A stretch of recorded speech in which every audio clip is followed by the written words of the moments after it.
नमस्कार, आप देख रहे हैं JP34। आज हम बात कर रहे हैं एक ऐसे फैसले की जिसने भारतीय सेना के युद्ध के नियमों को हमेशा के लिए बदल दिया है। जमीन पर सैनिकों की जगह अब आसमान में रोबोटिक आंखें और AI संचालित हमलावर होंगे। भारतीय सेना ने 5000 करोड़ से अधिक के स्वदेशी ड्रोनों का जो मेगा ऑर्डर दिया है, वह केवल एक खरीद नहीं है, यह भविष्य के युद्ध में कम मानवीय जोखिम और अधिक सटीकता की गारंटी है। आज के इस विशेष विश्लेषण में हम जानेंगे सेना ने किन ड्रोनों पर लगाया है इतना बड़ा दांव, यह फैसला ऑपरेशन सिंदूर से कैसे जुड़ा है, भविष्य के युद्ध के मैदान में भारत को यह कदम कैसे आगे ले जाएगा।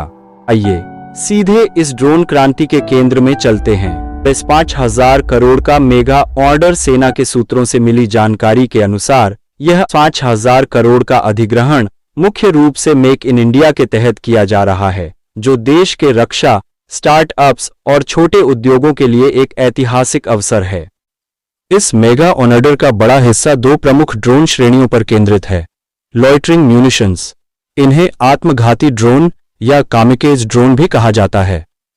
ये ड्रोन हवा में लंबे समय तक गश्त कर सकते हैं, लक्ष्य की पहचान होने पर सीधे उस पर हमला कर सकते हैं, जिससे दुश्मन को बचने का मौका नहीं मिलता। उच्च ऊंचाई वाले निगरानी drone, high altitude surveillance drones, ये ऐसे ड्रोन हैं जो बहुत ऊंचाई से भी LAC वास्तविक नियंत्रण रेखा और LOC नियंत्रण रेखा के पार दुश्मन की गतिविधियों पर रियल टाइम और उच्च रिजोल्यूशन वाली निगरानी प्रदान करेंगे। ऑपरेशन सिंदूर का प्रभाव, इस पूरे अधिग्रहण को हाल ही में हुए एक सैन्य अभ्यास ऑपरेशन सिंदूर से जोड़कर देखा जा रहा है। इस अभ्यास ने हमारी कुछ क्षेत्रों में ड्रोन और निगरानी क्षमताओं में मौजूद खामियों को उजागर किया था। सेना अब उन कमियों को तत्काल दूर करने के लिए पूरी तरह प्रतिबद्ध है। लक्ष्य, सेना का स्पष्ट लक्ष्य है कि सैनिकों को फ्रंटलाइन पर भेजे बिना गैर संपर्क युद्ध, नॉन कॉन्टैक्ट वॉरफेयर के माध्यम से सटीक और प्रभावी हमले किए जा सकें। विश्लेषण 1, भविष्य के युद्ध की तैयारी। यह 5000 करोड़ का निवेश केवल ड्रोन खरीदने का मामला नहीं है, बल्कि यह भविष्य के युद्ध के लिए भारतीय सेना की रणनीतिक मानसिकता को दर्शाता है। जोखिम में कमी, रिस्क मिटिगेशन। लॉइटरिंग म्यूनिशंस का सबसे बड़ा फायदा यह है कि ये मानवीय जीवन को जोखिम में डाले बिना दुश्मन के बंकर, कमांड पोस्ट या बख्तरबंद वाहनों पर हमला कर सकते हैं। यह रणनीति चीन और पाकिस्तान दोनों सीमाओं पर तैनाती के लिए महत्वपूर्ण है। आर्टिफिशियल इंटेलिजेंस AI और सटीकता, ये आधुनिक ड्रोन न केवल उड़ते हैं बल्कि आर्टिफिशियल इंटेलिजेंस का उपयोग करके लक्ष्य की पहचान करते हैं, उसे ट्रैक करते हैं और मौसम की स्थिति के बावजूद हमला करते हैं। इससे हमलों की सटीकता कई गुना बढ़ जाती है और सहयोगी नुकसान, कोलैटरल डैमेज, कम होता है। उत्तरी सीमाओं पर प्रभुत्व, उच्च ऊंचाई वाले निगरानी ड्रोन विशेष रूप से हिमालयी क्षेत्रों के लिए महत्वपूर्ण हैं।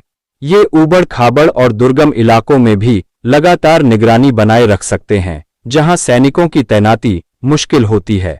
इससे LAC पर हमारी सामरिक जागरूकता, सिचुएशनल अवेयरनेस में जबरदस्त सुधार होगा। विश्लेषण 2, स्वदेशीकरण और आत्मनिर्भरता। इस अधिग्रहण का एक और बड़ा और गर्व का पहलू है आत्मनिर्भरता। रक्षा स्टार्टअप्स को बढ़ावा, सेना ने इस बड़े ऑर्डर के लिए विदेशी कंपनियों की जगह घरेलू रक्षा स्टार्टअप्स और MSMEs, सूक्ष्म, लघु और मध्यम उद्यम पर भरोसा जताया है।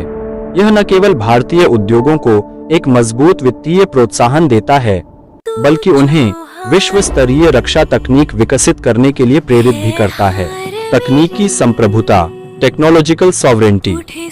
जब हम अपने ही देश में ड्रोन तकनीक विकसित करते हैं, तो हम तकनीकी संप्रभुता सुनिश्चित करते हैं। इसका मतलब है कि युद्ध के दौरान हमें किसी भी विदेशी सप्लायर पर निर्भर नहीं रहना पड़ेगा और हमें संवेदनशील डेटा या टेक्नोलॉजी लीक होने का खतरा भी नहीं रहेगा। तेज विकास चक्र, घरेलू कंपनियों के साथ काम करने का एक और फायदा यह है कि सेना अपनी जरूरतों के हिसाब से ड्रोनों में तेजी से बदलाव, कस्टमाइजेशन और सुधार करवा सकती है। यह पश्चिमी देशों से उपकरण खरीदने की धीमी और जटिल प्रक्रिया से कहीं बेहतर है।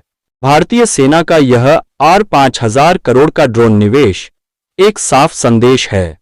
भारत अब पारंपरिक युद्ध की परछाई से निकलकर AI, रोबोटिक्स और नेटवर्क केंद्रित युद्ध प्रणाली की ओर निर्णायक कदम बढ़ा चुका है। यह कदम न केवल हमारी रक्षा क्षमताओं को मजबूत करेगा, बल्कि भविष्य के हर युद्ध की तैयारी भी सुनिश्चित करेगा, जहां रोबोट्स लड़ेंगे और इंसान सुरक्षित रहेंगे। आपके हिसाब से भारतीय सेना के इस विशाल ड्रोन बेड़े का चीन और पाकिस्तान की सीमाओं पर मानसिक और सैन्य साइकोलॉजिकल एंड मिलिट्री रूप से क्या सबसे बड़ा प्रभाव पड़ेगा? अपनी राय हमें कमेंट बॉक्स में जरूर बताएं।